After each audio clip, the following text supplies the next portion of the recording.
کوئی کسی دوسرے کا بوجھ نہیں اٹھائے گا. وَأَلَّا تَزِرُ وَازِرَةٌ وِزْرَ أُخْرَى، کوئی بوجھ اٹھانے والا کسی دوسرے کا بوجھ نہیں اٹھائے گا. ہر شخص اپنے اپنے اعمال کا خود ذمہ دار ہوگا. ایسا نہیں ہے کہ کرے کوئی اور بھرے کوئی، ایسا نہیں ہے. ہر شخص کو اپنے اعمال کی خود جواب دہی کرنی پڑے گی. فرمایا اور ہر شخص کو وَأَنَّ سَعْيَهُ سَوْفَ يَرَىٰ، اور جو شخص جتنی کوشش کرے گا، جو عمل کرے گا، وہ اس کے سامنے ہوگا. حضور اکرم صلی اللہ علیہ وسلم نے ایک شخص کے سامنے یہ آیت پڑھی، وَمَن يَعْمَلْ مِثْقَالَ ذَرَّةٍ خَيْرًا يَرَهُ وَمَن يَعْمَلْ مِثْقَالَ ذَرَّةٍ شَرًّا يَرَهُ. جو شخص ایک ذرے کے برابر بھی نیکی کرے گا اپنی آنکھوں سے دیکھ لے گا، اور جو شخص ایک ذرے کے برابر بھی برائی کرے گا اپنی آنکھوں سے دیکھ لے گا. اس شخص نے کہا بس یا رسول اللہ، بس میری زندگی بھر کو یہی ایک آیت کافی ہے. عدل، توحید، اور اس کے بعد عزیزان گرامی سورہ القمر، اور سورہ القمر ایام اللہ سے بھری ہوئی ہے، تاریخ سے. فرعون کی قوم، عاد نے، سمود نے، فلاں نے یہ اعمال کیے، یہ نتائج نکلے. نیک اعمال کے نیک نتائج اور برے اعمال کا نتیجہ عذاب. اس کے بعد سورہ الرحمن علم القرآن خلق الانسان علمہ البیان. سب سے بڑی نعمت جس کا اللہ نے ذکر فرمایا رحمان نے، وہ یہ کہ اس نے قرآن سکھایا. اور یہ خلق الانسان سے بھی پہلے کہہ دیا.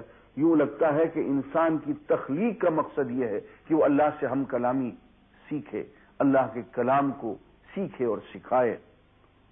اور فرمایا کہ علمہ البیان، اللہ نے گفتگو کرنا سکھایا تاکہ مجھ سے بات سیکھو اور آگے لوگوں کو سکھاؤ. پھر نظام میں کائنات، اس میں عدل اور نعمتوں کا ذکر. فَبِأَيِّ آلَاءِ رَبِّكُمَا تُكَذِّبَانِ، اللہ کی کن کن نعمتوں کو تم جھٹلاؤ گے. اور پھر آخر میں فرمایا جو شخص اپنے رب کے حضور پیش ہونے کا خوف رکھتا ہو اس کے لیے 2 جنتیں ہیں. اور پھر فرمایا نیکی کا بدلہ حل جزاء الاحسان الا الاحسان، نیکی کا بدلہ سوائے نیکی کے اور کیا ہو سکتا ہے. اس کے بعد سورہ واقعہ ہے، اس میں 3 گروہوں کا ذکر ہے. سابقون اولون، دائیں جانب والے اور بائیں جانب والے. سابقون وہ جو اللہ کا بہت قرب رکھنے والے، دائیں جانب والے جو اپنے اعمال، نیک اعمال جن کے برے اعمال سے زیادہ، جنت میں جانے والے. اور تیسرے وہ جو بدبخت، جو کفر، شرک، نفاق میں مبتلا اور اہل جہنم. ان تینوں کا ذکر ہے. اور آخر میں ایک چیز کہی کہ دیکھو یہ تمہارا عزیز ہے، ہم اس کی جان کو حلقوم تک لے آئے ہیں. تم اگر کوئی بہت بڑی چیز ہو اس کو بچا. انوار القرآن آپ کی کریم محمد وعلی آلہ واصحابہ اجمعین. عزیزان گرامی السلام علیکم. آج ہم قرآن مجید کے 28ویں پارے قد سمع اللہ کا خلاصہ بیان کریں گے. یہ سورہ مجادلہ سے شروع ہوتا ہے. اس میں ارشاد ہے کہ وہ لوگ جو اللہ اور اس کے حکموں کی خلاف ورزی کریں گے وہ پہلی گمراہ قوموں کی طرح اسی دنیا میں ذلیل و رسوا ہوں گے اور آخرت میں بھی اپنے اعمال کی سزا پائیں گے. اور پھر اس میں فرمایا کہ تم جہاں کہیں بھی ہو اللہ تعالی تمہارے ساتھ ہوتے ہیں.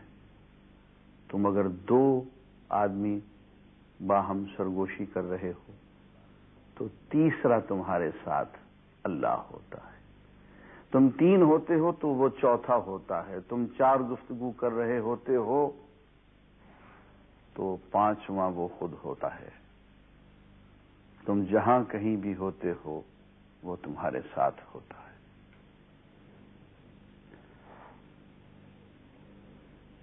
اور فرمایا کہ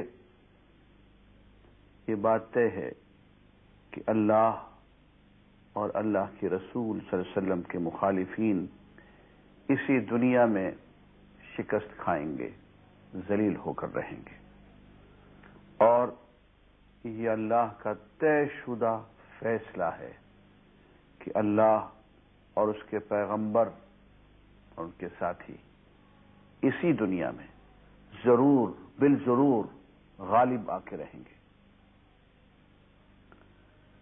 اور ساتھ ہی یہ بھی حکم دیا کہ اہل ایمان کو چاہیے کہ خدا کے دشمنوں سے دوستی نہ رکھیں، خواہ وہ ان کے اپنے باپ ہوں، بھائی ہوں یا قریبی عزیز کیوں نہ ہو۔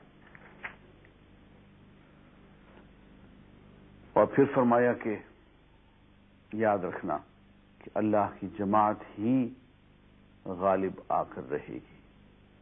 عزیزان گرامی، اس سے یہ معلوم ہوا کہ اسلام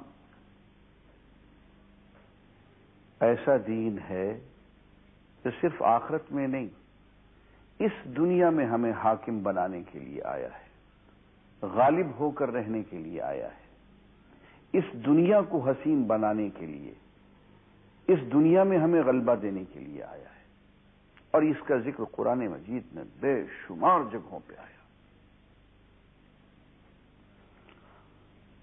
معیشت کا ایک اصول بیان کیا گیا، کیلا یکون دولت بین الاغنیاء منکم، ایسا نہ ہو کہ دولت مالداروں کے درمیان ہی گردش کرتی رہے۔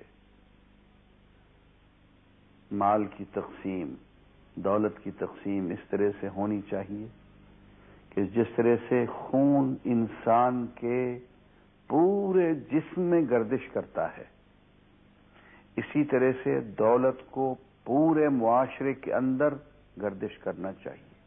ایسے سپاٹس نہیں ہونے چاہیے جہاں پہ کہ ٹیومرز کی طرح سے، پھوڑوں کی طرح سے دولت الگ الگ اکٹھی ہو کے رہ جائے۔ اور پھر آگے چل کے فرمایا کہ اللہ کے رسول جو عطا فرمائیں وہ لے لو، جو حکم فرمائیں اس پہ کاربند ہو جاؤ،